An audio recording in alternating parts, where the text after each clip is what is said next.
Championnat catégorie junior, Idéal Foot Academy, IFA, a fait son entrée en lice ce matin face à la Jeanne d'Arc de Dakar. La vieille dame IFA, tout de rouge vêtu, la GIA comme d'habitude, en bleu et blanc. Et ça démarre fort pour IFA avec le centre du latéral gauche, en l'occurrence Pierre, mais son tir va directement sur le gardien de but. Et c'est la 5e minute.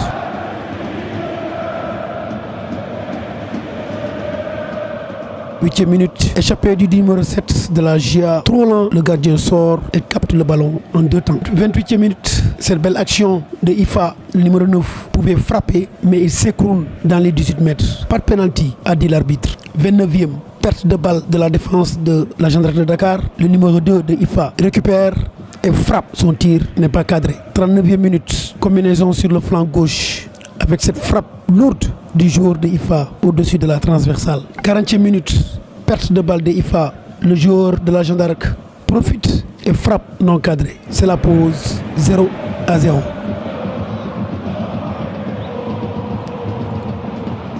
À l'entame de la seconde période, IFA pousse. 49 minutes, le numéro 17 de IFA avait la possibilité de faire 1-2, mais il a préféré frapper au-dessus de la transversale. 55e, mauvais renvoi de la tête de Bamba. La GIA exploite cette occasion. La conclusion, le numéro 7 frappe, le gardien est battu 1-0.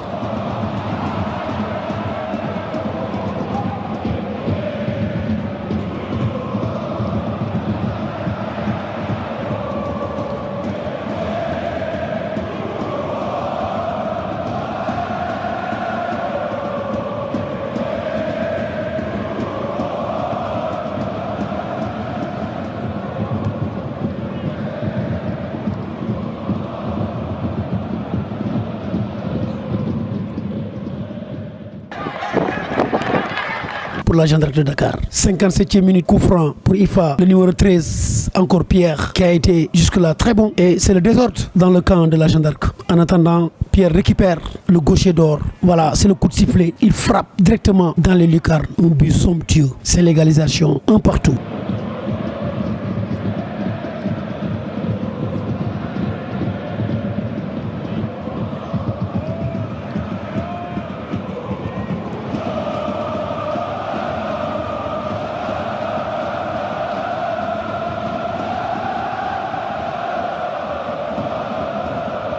« 70e minute, centre de Pierre, le numéro 11. Seul, libre de tout marquage, frappe. Le gardien s'interpose. 72e minute, l'excentré subtilise le ballon. Il est tout seul, frappe. Deuxième poteau, hors cadre. 76e, IFA domine. Le numéro 9 centre. Le défenseur de la GIA de la tête a failli tromper son gardien de but. 77e, coup franc pour IFA. Bamba encore offre sur le plat le joueur de la GIA qui frappe et qui ne laisse aucune chance au gardien de IFA. 2-1.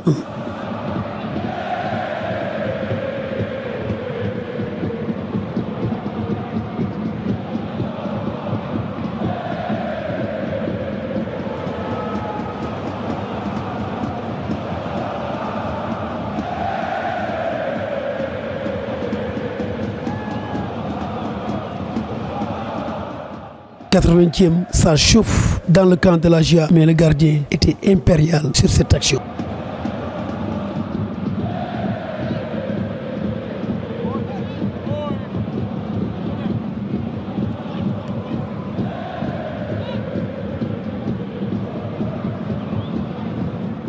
C'est les arrêts de jeu. Coup franc, le centre, personne pour mettre la tête. Coup franc encore, toujours dans les arrêts de jeu. Un coup franc qui ne donne absolument rien.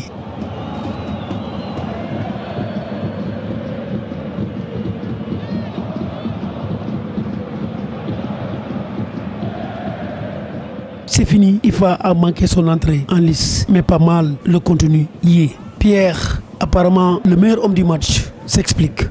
waaw dañ koy travailler des fois suñuy ànd ak ne stade si dañ ciy travailler lu bëri coup franc yi waaw. donc tey mooy seen premier match ngeen perte alors ban jàngat ngeen ci am tey. bon mun naa ne leçon la rek ah premier match championnat la dese nañ yeneen match yu bëri ah match yi bëri na nañ jouaat yeneen 4 match donc lii leçon la quoi mun naa ne leçon la tey jii nii génn nañ si ak défaite mais duñu perdre espoir. Est-ce que xam ngeen ne da ngeen perte ci ay détails parce que Bamba deux erreurs la def mu coûté leen 2 buts. si waaw loolu moom dëgg la erreur fépp la yam erreur fépp la yam même si match voilà jël na bal bi contrôlé def passe bi nga xamante ne voilà warul passe suuf léegi ko mu génn si ligne médiane bi mais bon dañ si jàngat daal jàngat bu bëri la waaw si.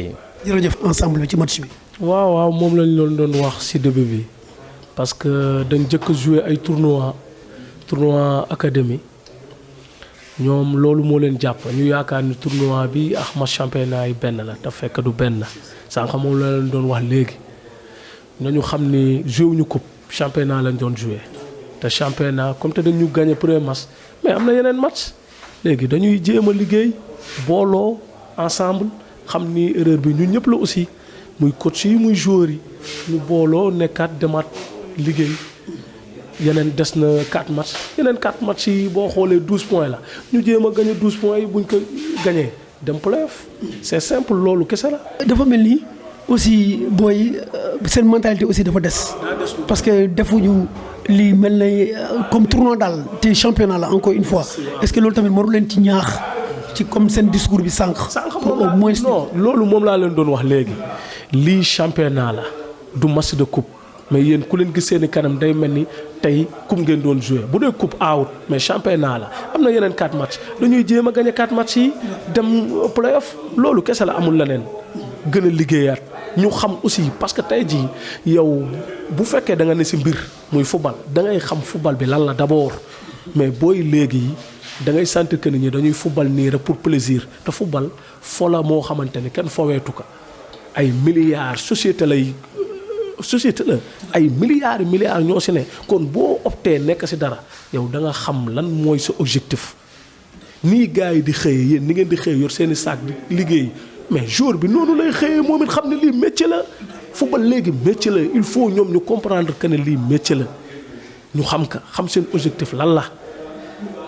alors ñu ngi xaaraat beneen match est-ce que mën nañu yaakaar aussi gisaat beneen IFA. incha allah bu soobee yàlla parce que lii nii servir na leen leçon da ngay gis ni ñoom tey jii lii leçon la tam man moom kaay ma wax la dama bëggoon lii moo am parce que match académie yi tournoi bi facilement lañ ko doon gagné mais match yi da ngay xam ni championnat c'est pas facile kon lii ni tey leçon la leen di jox bu ko defee bu subaa loo leen di wax dinañ ko def te dinañ ko dégg incha allah.